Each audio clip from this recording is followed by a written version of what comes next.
하나님 아버지, 이전에게도 우리에게 말씀하여 주옵소서. 성령의 음성으로 듣게 하여 주옵시고 성령님께 순종하는 시간이 되기를 원합니다.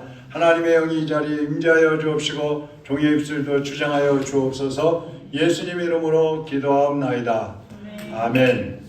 오늘은 성령을 받으라 이런 제목으로 말씀을 드리도록 하겠습니다. 부활하신 예수님께서 이제 무덤가에서 막달라 마리아를 만나 주시고 또 제자들을 만나 주시는 그런 장면인데, 부활절 아침에 되었지만 제자들은 두려움과 또 예수님을 배신했다는 그 죄책감에 사로잡혀서 문을 닫아놓고 숨어 있었습니다. 그런 제자들에게 부활하신 예수님이 찾아오셨습니다. 그리고 제자들은 그 부활하신 예수님을 만나면서부터 그 인생이 완전히 새롭게 바뀌어지는 것을 볼 수가 있습니다. 사실 부활하신 예수님을 만났으면요, 누구든지 제자들뿐만 아니라 저나 여러분이나 우리 모두가 새롭게 바뀌어져야 합니다. 부활하신 예수님을 만났으면서도 어떻게 이전하고 똑같이 살 수가 있겠어요? 예수님은 떨고 있는 그 제자들에게 사명을 주십니다. 그래서 오늘은 사명을 주시는 예수님과 사명을 받는 제자들에 대해서 함께 말씀을 드리려고 합니다. 첫째는 예수님께서 제자들에게 평안을 주노라 그렇게 말씀합니다. 요한복음 14장 27절에 보면 예수님이 십자가에 못 박히시기 전에 제자들에게 내가 너희에게 평안을 주노라, 세상이 줄 수 없는 그런 평안을 준다고 말씀하신 적이 있어요. 근데 지금 제자들은 어때요? 언제 닥쳐올 줄 모르는 그런 핍박이 두려워가지고 다 평안은 그냥 불안에 떨고 있는 것입니다. 부활하신 예수님은 그 전에 약속하셨던 그 평안의 약속을 다시 한번 제자들에게 주시는 거예요. 19절 한번 같이 읽어보겠습니다. 시작. 이날 곧 안식 후 첫날 저녁 때에 제자들이 유대인들을 두려워하여 모인 곳의 문들을 닫았더니 예수께서 오사 가운데 서서 이르시되 너희에게 평강이 있을지어다. 아멘. 자, 부활하신 예수님이 제자들을 제일 먼저 찾아오셔서 제일 먼저 하신 말씀이 뭐예요? 너희에게 평강이 있을지어다. 너희에게 평강이 있을지어다. 예수님은 그 못자국난 손과 발을 보여주십니다. 그러니까 제자들이 그 못자국난 손과 발을 보니까 이분이 정말 그 십자가에 못 박혀 죽으셨다가 다시 살아나신 예수님이 확실하구나. 이것을 확신을 하게 되는 거예요. 예수님을 만나지 못하면 어떻습니까? 죄와 죽음의 문제, 또 여러 가지 힘든 환경 때문에 고민하고 두려워하고 염려를 하게 됩니다. 근데 예수님을 만나면 세상에서 얻을 수 없는 그런 참된 평안과 자유를 누리게 된다는 것이죠. 그래서 제자들이 이때부터 문을 박차고 나오는 겁니다. 마음이 답답하고 불안하고 초조했던 사람들은 즉시 예수님을 찾아야 합니다. 그래서 성도들은 머리로만 알던 그런 지식의 신앙이 아니라 몸으로 체험하는 신앙, 그래서 행함으로 옮겨지는 그러한 신앙을 가질 것을 말씀하고 있는 거예요. 부활하신 예수님을 만나기 전에 그 제자들처럼 예수님을 막연하게 그냥 따라간다든지 아니면 성경도 읽고 설교도 듣고 하면서도 그냥 흘려버린다든지 그러면 안 돼요. 하나님 말씀을 자기 마음에 새겨서 그 말씀에 순종을 해야 우리도 새롭게 바뀌어질 수가 있다는 것입니다. 예수님께서 제자들에게 너희에게 평강이 있을지어다 그렇게 말씀하셨는데, 오늘 여러분도 부활하신 예수님을 여러분의 삶의 중심에 모셔서 주님의 평안을 누리시기를 주님의 이름으로 축원합니다. 두 번째로는 너희를 보내노라 이렇게 말씀하셔요. 예수님은 죄와 사망에 눌려 사는 우리를 위해서 십자가에 못 박혀 죽어주셨어요. 그리고 3일 만에 부활하심을 통해서 우리는 예수님이 주시는 새 생명을 얻었고 평안을 누리게 되었습니다. 이 예수님은 제자들에게 평안하라고 하신 다음에 사명을 주셔요. 21절 한번 또 보시죠. 시작. 예수께서 또 이르시되 너희에게 평강이 있을지어다. 아버지께서 나를 보내신 것 같이 나도 너희를 보내노라. 아멘.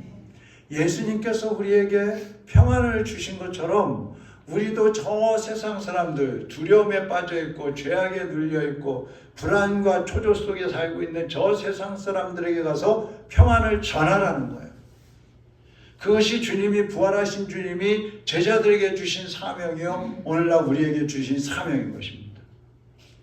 누가복음 24장에 보면 부활하신 예수님이 제자들에게 오셔가지고 전에 말씀하셨던 그 고난, 예수님 십자가 지시기 전에 내가 이제 좀 있으면 고난당하고 또 죽임을 당할 것이다, 이런 말씀을 하셨잖아요. 그 말씀을 다시 환기시키시면서 이런 말씀을 하십니다. 누가복음 24장 48절 보세요. 너희는 이 모든 일의 증인이라. 다시 말하면 예수님이 십자가에 못 박혀 죽으시고 예수님이 고난당하셨고 예수님이 부활하셨다는 이 사실을 전하는 증인이 되라는 거예요.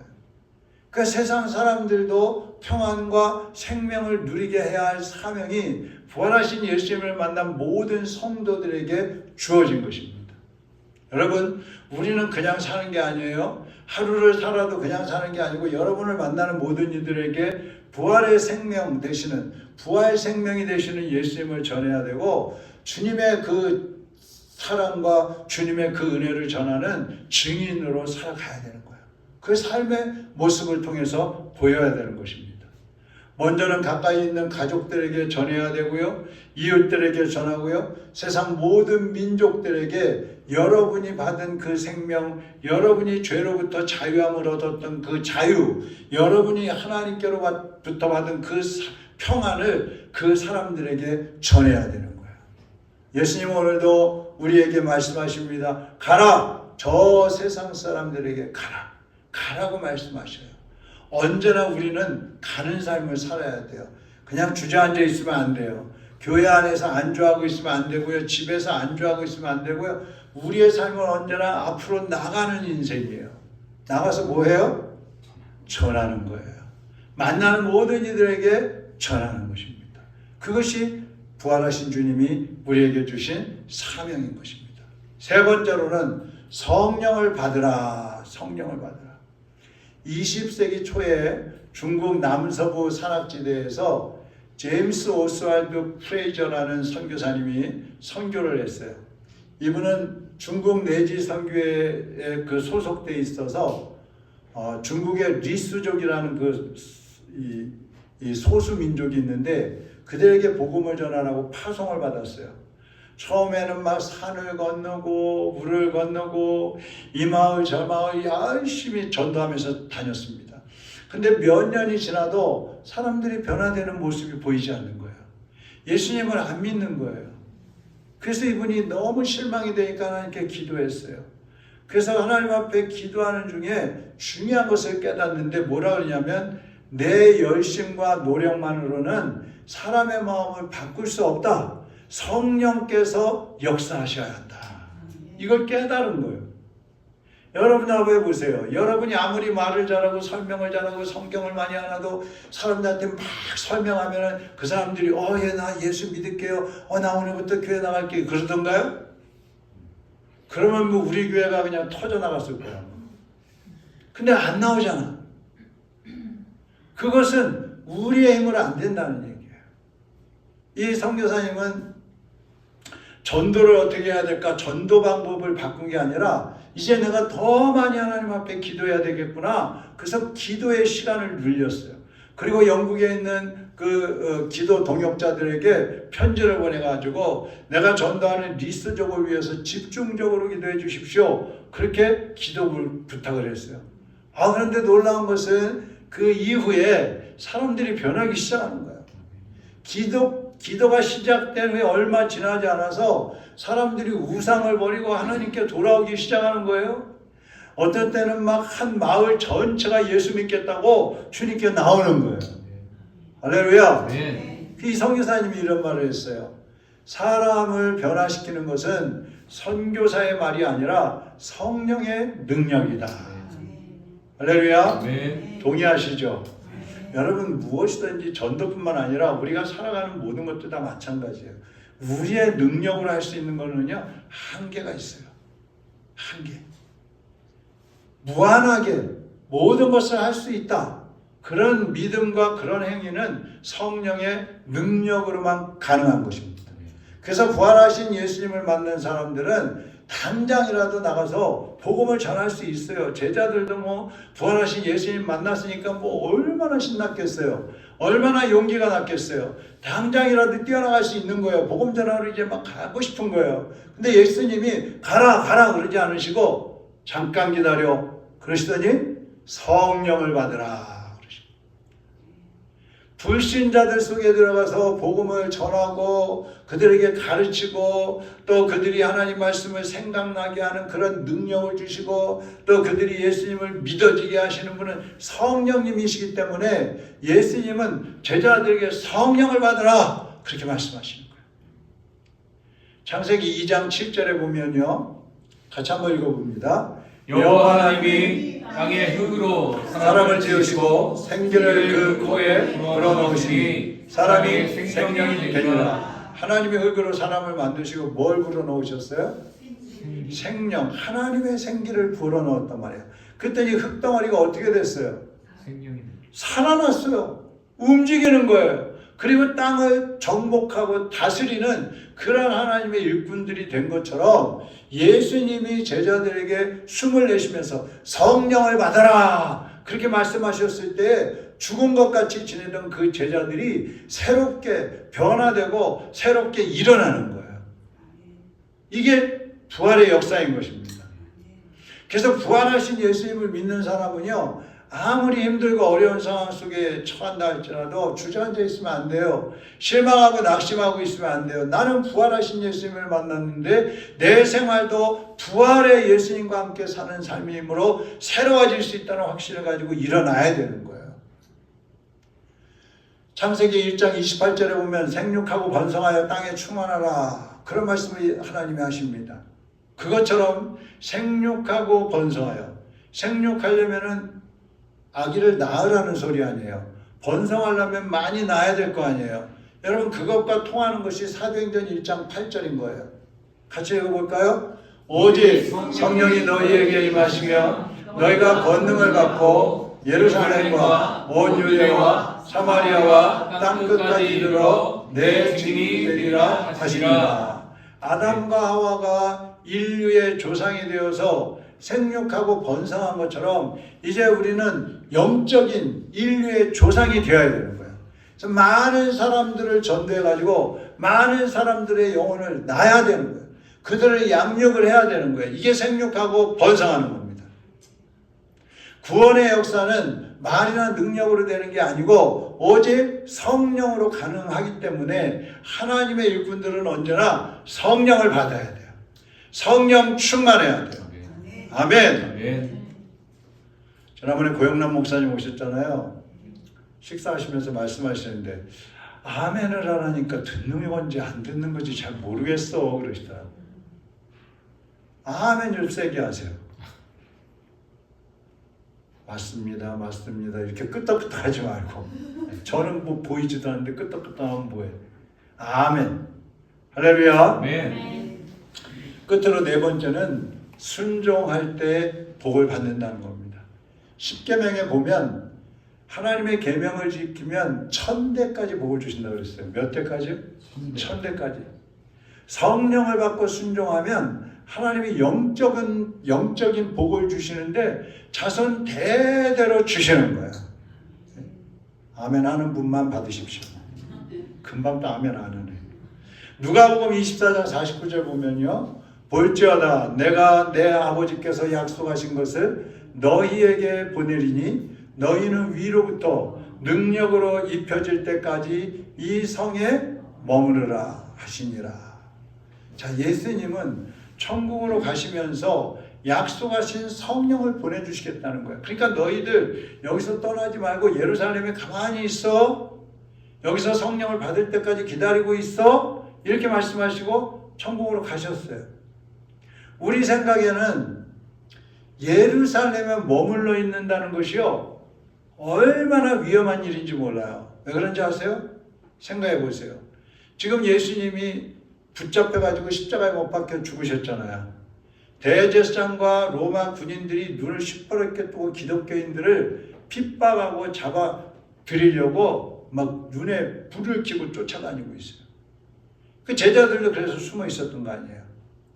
근데 그 예루살렘에 남아있으라는 거예요. 그러니까 이런 예루살렘에 남아있는다는 말은 굶주린 사자굴 속에 들어가 있는 거하고 똑같은 거예요. 언제 붙잡힐지 몰라요. 언제 죽임을 당할지 모르는 거예요. 그러나 제자들은 어떻게 했어요? 예수님의 말씀대로 예루살렘에 남아서 성령을 기다리는 거예요.